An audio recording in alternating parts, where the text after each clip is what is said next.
Her relatives must be so grateful. But deprogram in some way, isn't that what ABC wanted to do with Jimmy's show?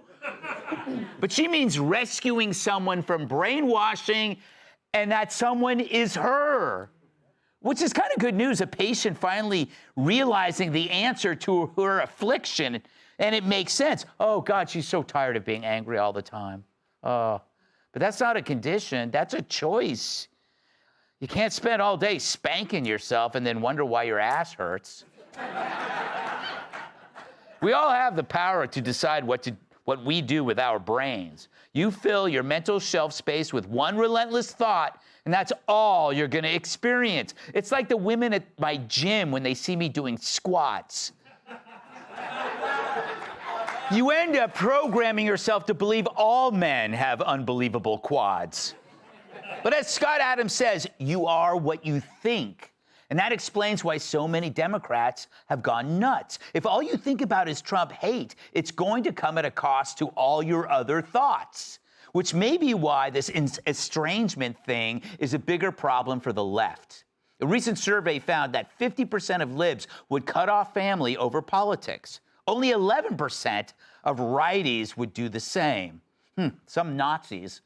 I mean, sure, liberals can annoy us, but sometimes it's nice to hear from a rational Democrat. Like during the holidays, or when they announce that your macchiato's ready. So, like a week-old chalupa coursing through Jerry Nadler's bowels, this estrangement only goes in one direction. Why don't we see stories of Trumpers disowning their kin? Maybe it's because we can handle being wrong because it's not tied to our self-worth. But for the left, politics has become so intertwined with ego. And what drives them mad is that we don't share that same defect. There must be something wrong with us, not to care as deeply as they do. Mrs. Kimmel sent a 10-point email to her relatives before the election to sway their vote and was so distraught that no one responded. What did she expect? To hear, oh, you were right all along. How dumb of us not to see the wisdom behind your virtuous concerns. No, they're Republicans. They had better stuff to do. Which leads to a bigger question. Why does the virtuous liberal need you to agree with them? Why is it that so important? Could it be due to their own self-doubt about their own positions? Because if we're not as worked up over Trump as they are, they might wonder, could they be wrong? You saw this with vaccines and masks and lockdowns. When other people started rebelling, they didn't try to persuade those people. Instead, they got angry. But if anyone should take politics personally, it would be us.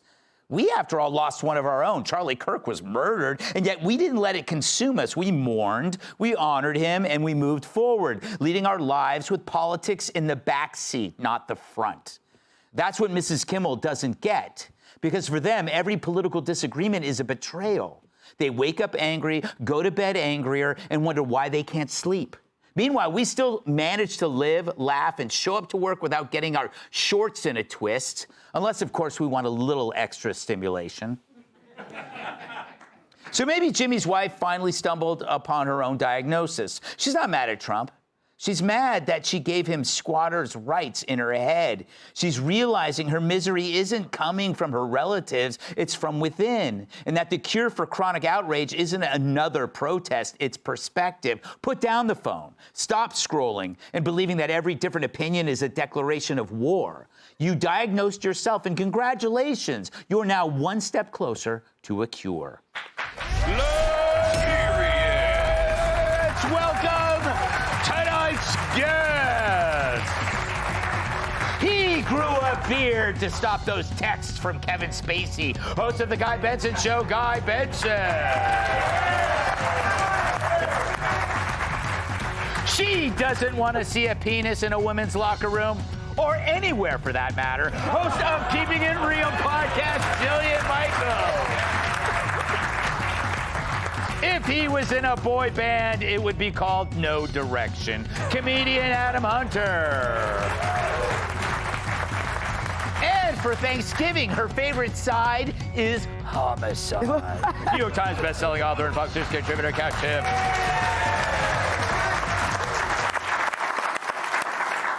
You know what I find interesting about that clip with the Kimmels? Not that he looked miserable, although he did. It was that when people tend to talk off the cuff, they say the truth. And she admitted. She goes, I think I need to be deprogrammed. That's a pretty big step. She is the head writer of his show. Yes, and producer. That explains so much. It does. Doesn't it? Imagine if you were a writer for that show, you would never disagree with the host. Never. You'd get fired. They were on a podcast called We Can Do Hard Things.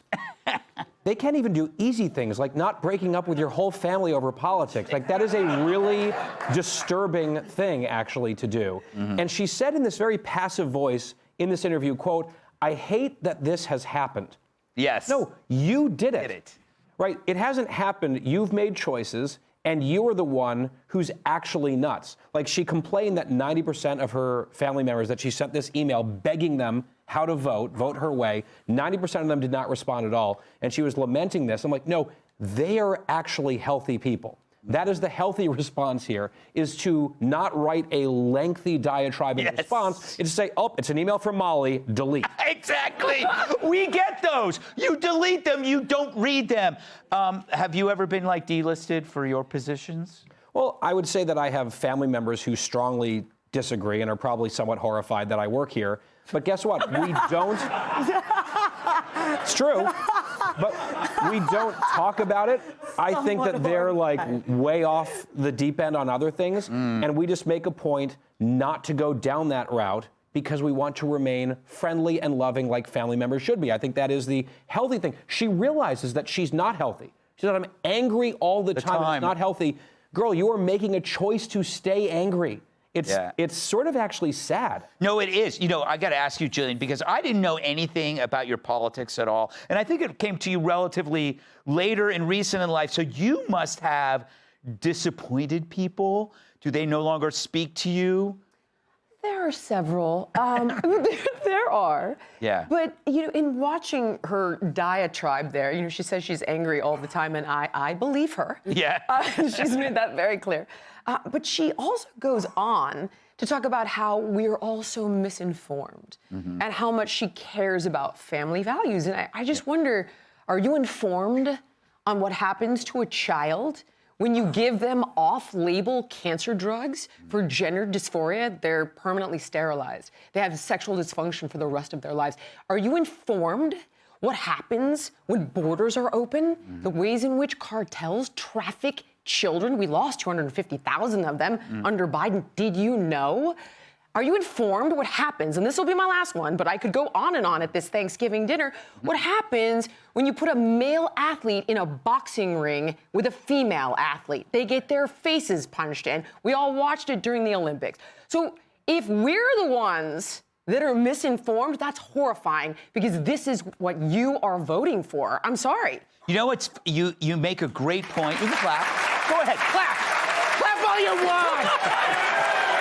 Stop. Yeah. Stop. No, but you know what She's misinformed. You know what the key word? And I'm pissed about it, and I don't want to be her friend. The key word you kept saying is informed. That she is living in a previous world, like a dead world, where she believes she's the one that's informed and the rest of us aren't. No, none of us have ownership over the truth. For her to think that way is insane. Speaking of insane, which Power Ranger did you mug to get that jacket? Is this what Wesley Snipes pawned to get out of jail? Yes. I robbed all of them together. But no, like what she was saying, if it's your family... What's she, Jillian? Yeah.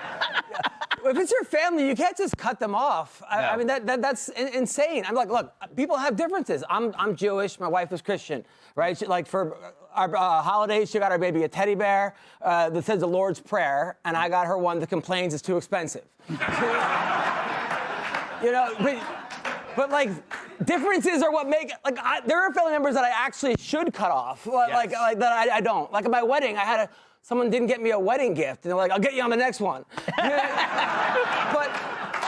But you got to look past it. Yeah. And because, Greg, I don't know if people know, I write for the show, so I have to watch Jimmy Kimmel clips. Yes. And there was one where he was, turning in, it was Drag Queen Story Hour. Right. And the kids were like, who is that guy with no testicles and the drag queen? Yes. I got it. I Thank got you. There it. was a delay. Yeah, Jimmy has no testicles. Yes, and that was- I got that- with you. No, Yeah. He was gesturing. Yeah. He was gesturing at me. No, I was like, leave me out of this. I'm sure your testicles are fine. Oh, they're All your fine. jokes were as fast and furious as that jacket. Hey. Kat. I caught that. Kat, don't you think her relative... Okay, A, wouldn't you have loved to see like how her relatives reacted when they got this 10-point email? But also, you know that they are so happy they don't have to deal with her, right? Yes, because She said she disowned them. right, and they're probably like, "Oh no!"